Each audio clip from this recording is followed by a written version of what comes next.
స్వదేశీ యుద్ధ నౌక నేవీలో చేరిందన్నమాట. దాని పేరు తారాగిరి. భారత నౌకాదళంలోకి అత్యాధునిక మిసైల్ పవర్ హౌస్ చేరిందనమాట. స్వదేశీ పరిజ్ఞానంతో తయారైన స్టెల్త్ యుద్ధ నౌక అనమాట ఇది తారాగిరి. ఈ 2026 ఏప్రిల్ 3వ తారీఖున అధికారికంగా నౌకాదళంలో ప్రవేశించింది. అత్యాధునిక ఆయుధాలు, రాడార్ వ్యవస్థ నిర్మించిన ఈ తారాగిరి యుద్ధ నౌక విశాఖపట్నం జరిగే కమిషన్ కార్యక్రమంలో రక్షణనాథ్ రాసింగ్ చేతుల మీదుగా నేవీ అభివృద్ధిలోకి చేరింది. మన దేశం యుద్ధ నౌకల నిర్మాణము, రూపకల్పనలో స్వయంసిద్ధ శక్తిగా ఎదుగుతుందని చెప్పడానికి ఈ తారాగిరి F-14 నిదర్శనం అనమాట. ఈ నౌక 6,670 టన్నుల బరువు ఉంటుందన్నమాట. ఈ నౌక ప్రాజెక్ట్ 17A క్లాస్లో ఇది 4వ నౌక అనమాట. Mazagon dock ship building limited నిర్మించిన 3వ నౌక అనమాట. కంబైన్డ్ డీజిల్ లేదా గ్యాస్ ప్లాంట్తో నడిచే తారాగిరి అధిక వేగము, అత్యధిక కాలం ప్రయాణించే శక్తితో బహుముఖ నౌక కార్యకలాపాలు నిర్వహిస్తుంది. ప్రపంచ స్థాయి ఆయుధాగారము ఈ నౌక సొంతం.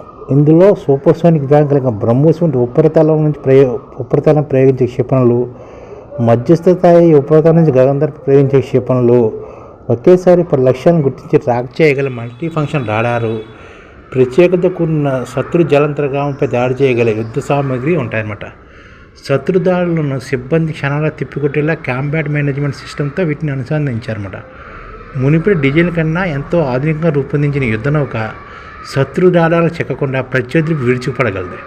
ఈ నౌకలో 70% పైగా స్వదేశీ పరికరాల వినియోగంలో 200 పైగా MSME సంస్థలు పాలు పంచుకున్నాయి.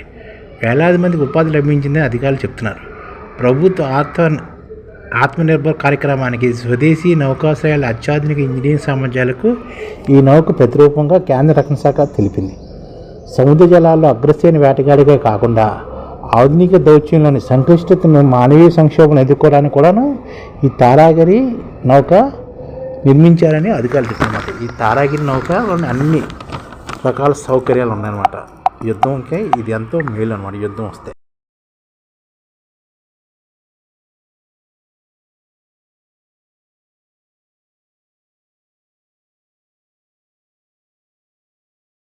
ఈ ఛానల్ ముఖ్య ఉద్దేశం ఏంటంటే మన తెలుగు రాష్ట్రాల్లో 1 కోటి మందికి సంఘటిత రంగాల్లో ఏ విధంగా ఉద్యోగాలు ఇవ్వవచ్చు, కనీస నెల జీతం 30,000 వరకు ఏ విధంగా ఇవ్వవచ్చు, ఏ విధంగా చేస్తే ఉద్యోగాలు సృష్టించబడతాయో వివరిస్తూ ఈ ఛానల్ వీడియోలు వస్తాయి. అలాంటి వీడియోలు మీకు కావాలంటే మన IDF భాస్కర్ ఛానల్ని సబ్స్క్రైబ్ చేసుకోండి. IDF అంటే ఇండియన్ డెవలప్మెంట్ ఫోర్స్. ఈ వీడియోలు చూసిన తర్వాత మీకు నచ్చితే లైక్ చేయండి, మీ ఫ్యామిలీ మెంబర్స్కి షేర్ చేయండి, మరియు మీ ఫ్రెండ్స్కి షేర్ చేయండి. Thank you. నమస్కారం.